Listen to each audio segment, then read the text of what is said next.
histerizacija, ki prihaja strani vrha NATO in seveda posredno ali pa neposredno, kot smo lahko videli iz zasebnih sporočil med generalnim sekretarjem in ameriškim predsednikom Trumpom, je nekaj, kar prihaja na zahtevo Washingtona. Na neko zahtevo, kjer se generalni sekretar zavezništva, spravi prvi človek te organizacije, postavlja v odnos nekega nebogljenega otroka, ki gleda kvišku svojega velikega očeta, dedija Trumpa. 5% recimo slovenskega bruto domačega proizvoda je preračunano v delež našega državnega proračuna, kar petina celotnega proračuna. Jaz mislim, da nihče od nas nima mandata, tako državni zbor ne z sprejetjem resolucije, kot tudi ne vlada, da sprejemajo zaveze o tako velikih obrambnih izdatkih mimo ljudi.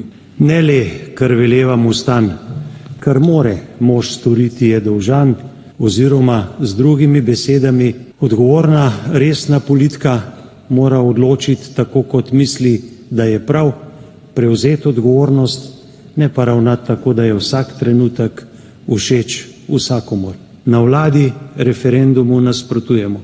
Če kdo ne želi, ne zmore, ne prevzame odgovornosti ali pa svojega poslanskega dela ne opravlja vestno, skrbno in natančno, s polno prisotnostjo, je to drug problem. Slovenija s pasivnostjo ogroža svojo verodostojnost v okviru NATO ter izgublja možnost, da bi učinkovito sodelovala pri kolektivni obrambi in evropski varnostni arhitekturi. Ne samo v NSI, ampak tudi v preostalih NATO partnericah gledamo festival sprenevedanja, tako koalicije kot Svobode in tudi predsednika vlade. Nova Slovenija pri tem ne bo sodelovala.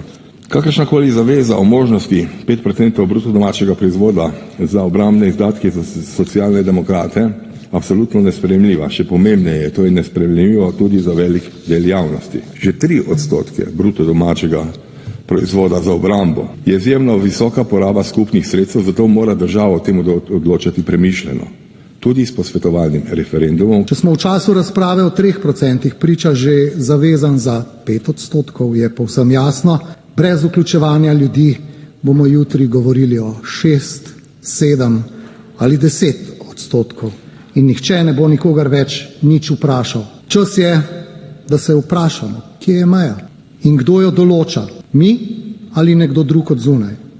Kaj so nam že govorili v šoli, če smo kakšno uro manjkali, dali so nam neupravičeno uro.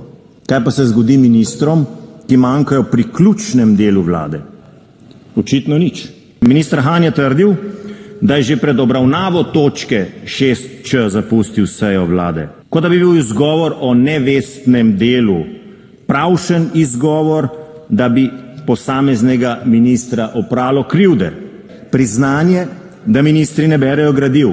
Še en res slab izgovor. Spustite se za trenutek, draga vlada, iz ministerskih resorjev in iz vladnega mehurčka in si zamislite, kako takšen argument, ki naj bi opravičil nenasprotovanje dvigu obrambnih izdatkov za 5% BDP, odmeva v ušesih povprečnega davkoplačevalca. Zakaj pa plačujejo davke, iz katerih država črpa sredstva za ministerske plače, če ministri prostodušno priznajo, da ne berejo gradiv? Zagonetna je tudi Asta Vrečko, koordinatorica Levice. Po ponedeljkovem mini koalicijskem vrhu je rekla, da ministri Levice točke z izhodišči niso spregledali, opazili so jih na seji vlade. S tem pa priznala, da je očitno pomembnejši mir v koaliciji kot zagovarjanje stališč, ki jih je imela preden je postala ministrica. Vlada je pripravila stališče, v katerem nasprotuje predlogu koalicijske Levice. Pa je dala to stališče čez vikend na dopisno sejo, a glej ga zlomka, solidarni minister Maljevac je šel na dopust, reci in piši 1 uro pred začetkom te seje. Koordinatorica Levice pa je šla poležavati na plažo, za možgani na off in pametnim telefonom na straži, ki pa ji, tako pravi, je onemogočilo, da bi bila proti stališču, da je vlada proti referendumu. Vsak cent, ki ga mi pošljemo v NATO ali pa za namene NATO, za NATO vojaško industrijo, se na tak ali drugačen način izrazi v mrtvih otrocih in civilistih v Gazi, ki čakajo na humanitarno pomoč. Odgovorna vlada razmišlja in ne pristane za vsako ceno. In če branimo mir z vojno, je posledica tega vojna ali mir? Jaz mislim, da vidimo po svetu ta trenutek kaj. Famozni obrambni izdatki, procenti, številke, ki se menjajo iz ure v uro in se dramatizirajo. Kajti, če je bolj dramatično, več lajkov dobijo, bolj se ljudje kregajo, bolj se ljudje delijo. Če smo mi, če ste vi prepričani, da je to dobro, da ljudje to podpirajo, potem se nimate časa bati. Gremo na referendum in ljudje bodo to podprli, ker bodo rekli, da pač je to enostavno potrebno. To je enostavno potrebno. Ljudje bodo obkrožili, da so za to in dobimo tudi mi na nek način še dodatno legitimiteto, da to izvajamo. To je vsa filozofija, ker se nam zdi edino pravilno, da v 2,1 milijarda evrov odločajo ljudje, ker je to njihov denar. Jaz sem ena od unih v Gibanju Svoboda, pa ni nas malo, ker sem proti orožju. Jaz osebno, minister za obrambo ni militarist, nobenemu se ne svetijo oči, ko se pogovarjamo o orožju, in če si sam predstavljam, kaj bi bilo, če bi imeli prejšnjo vlado, bi verjetno tlele not vsi sedeli že v uniformah, odzuni bi se pogovarjali samo še o tem, ali je 6, 7, 8% dovolj za Slovenijo, jemali bi denar nevladnim organizacijam, itak bi rezali povsod, če ne bi pa grozili. Dajmo se vprašati, kdo od volivcev je sploh lahko proti kakršnikoli zmanjševanju proračunske postavke, katerekoli. Zame osebno tak poziv ni korekten, je pa nevaren. Jaz mislim, da vsi, ki smo v Državnem zboru, smo tukaj zato, ker imamo radi svojo domovino, in tudi vsi, ki nasprotujemo obrambnim sredstvom, višanju obrambnih sredstev, nasprotujemo zato, ker imamo radi svojo domovino. Eno v nizu sprenevedanj je odigrala kar predsednica Državnega zbora, ko so v Levici predlagali posvetovalni referendum, bi morali o njem odločiti, preden smo odločili o resoluciji. Takšna je praksa. Pa je gospa spremenila to prakso in smo najprej odločali o resoluciji. In zdaj je ta resolucija ključni pravni argument naše ZPS, da ne smemo na referendum.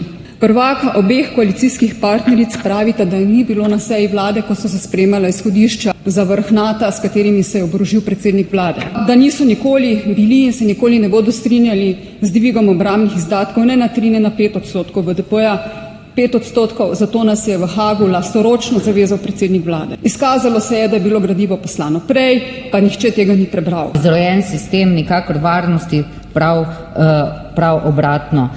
Ostro nasprotujem tudi šizofrenemu histeriji, torej protiruski. Tu je prav NATO bil tudi tisti, ki je to vojno po mojem mnenju izsilil. In ne morem se pa strinjati tukaj z kolegom Zrimom, ki pravi, o Rusiji pa ne rabimo govoriti, saj še do Kijeva niso sposobni priti, nas pa obkrožajo same prijateljske države.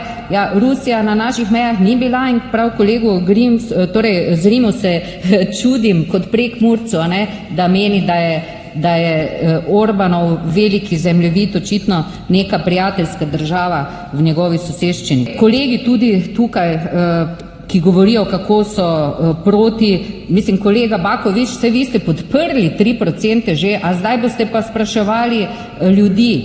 Sami ste podprli, poslanci SD-a ste pomagali podpreti resolucijo. Jaz sem bila proti, recimo. Zakaj niste bili proti? Podprli ste jo, tako da nehajte tukaj prosim blefirati. O desnici, da ne govorim, ki se bo mogoče danes združila tukaj z delom koalicije, skupno, torej ne vem, ali je to proti NATO ali kaj, to mi nekako ne gre skupaj. Kako zdaj bodo skupaj SDS, pa SD, pa Levica, malo zmešano vse skupaj. Kaj bodo potem rekli gospodarji SDS? Jaz verjamem v dobre namene kolegov iz Levice, ampak to vprašanje, oprostite, se glasi, in tu se s kolego Kordišem moram strinjati, ali ste za to, da Republika Slovenija povečuje obrambne izdatke tako, da bodo ti do leta 2030 dosegli 3%. Če bo odgovor da, ste v bistvu že to nekateri potrdili, nekateri nismo, Če bo pa odgovor ne, je pa za koliko? SDS bo za 5, Kordiš bo za 2, Jaz bom za nič, mislim, lepo vas prosim, to vprašanje vendar ni resno. Ministri niso vedeli, o čem se glasuje, pa niso gradiva prebrali, pa kar nekaj je bilo, v 3 dnevih ni bilo časa prebrati, a ne. Ministrica za zunanje zadeve tudi ne ve, kaj se dogaja tam, minister Han tudi ne ve, ne bere gradiva. Tudi to je blef kolega Logarja, ne, da je 5% tu zavezujoče, vemo, da že dolgo imamo 2% določena, pa smo še vedno na 1,5 smo sedaj, ne. Ni res tudi kolega Zrim, da smo tukaj med samimi prijatelji, v Evropi smo levi še mogoče tu, če smo, a ne, pa Španija, pa Irska mogoče, vse ostalo pa niso kakšne prijateljske države, oziroma recimo, no, vi lahko temu tako rečete, jaz pa vem, se še spomnim, kdo je bil v zgodovini na naših mejah. Rusi to niso bili. Tako da razširil se je ta pojem obraževanja, samo mirno, kolega Zrim. Tudi 2029 bo ponovno pregled tega, kje smo. Tukaj pa slišim ljudi. A jih slišite tudi vi, ki vam govorijo nekaj?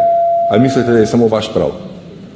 In zdaj pa gledamo shizofreno situacijo, da je potem Levica skočila na ta anti-NATO vlak, potem je sledil kolega Kordiš, tudi SD je zdaj se strinja s tem posvetovalnim referendumom, tako da zdaj, dragi koalicijski partnerji, to shizofrenijo treba malo v vaših lastnih vrstah najprej umiriti, ker malo nas ven izpadete smešno.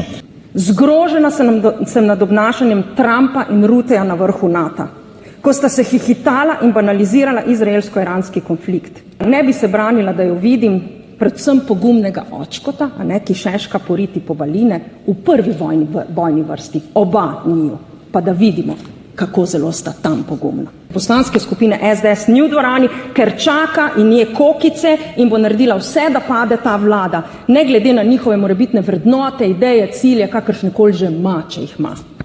A se zavedate, spoštovani prijatelji iz koalicije, kaj bi pomenilo, če bi ta vlada padla na podlagi predmetnega referenduma? A se zavedate? Jaz si ne želim, da oblast dobi v roke spet nekdo z avtokratskimi težnjami in obremenjujočo preteklostjo, iz katere na vseh koncih gleda orožje. In komaj čaka, da spet utakne svoje prste v marmolado, ki se ji reče orožarski posli. Skrbi me, ker ni jasno na osnovi kakšne analize ogroženosti, kaj je bil design basis threat. Smo do teh 5% prišli in skrbi me, če nas do tega 5% vodi samo rusofobija. Skrbi me, da bomo s tem sprožili špiralo nove oborožitvene tekme. Skrbi me, kako bomo porabili tako noro velike zneske. Tak manever ob takem času mene res skrbi, zaradi tega, ker lahko pelje v rušitev te vlade, ki nam zagotavlja tudi vam, spoštovani prijatelji iz koalicije, udejanjanje tistih vrednot, ki jih zagovarjate. Opozicija oziroma največja opozicijska stranka je jasno nakazala, na kak način bi rušila to vlado. In jaz vas samo nekaj vprašam. Zamislite si to pod vlado Janeza Janše. Mar mislite, da bo kdo sploh vas kaj vprašal o obrambnih izdatkih? Sam še ena misel. Nej kdorkoli, kdaj vas vpraša, kdo živi na zemlji tej, vedi, zemlja ta je naša. Tvoji dedi spijo v njej, zanjo bori se. Odločamo o naslednjem predlogu sklepa. Razpiše se posvetovalni referendum o povišanju obrambnih izdatkov Republike Slovenije. In glasujemo.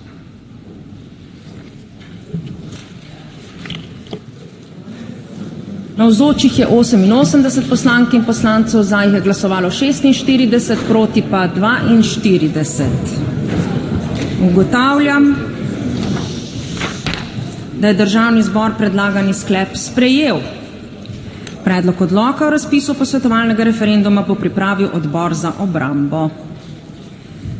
Predlagatelj je odšel že ven, škoda. S tem zaključujem to točko dnevnega reda, tudi 107. izredno sejo Državnega zbora.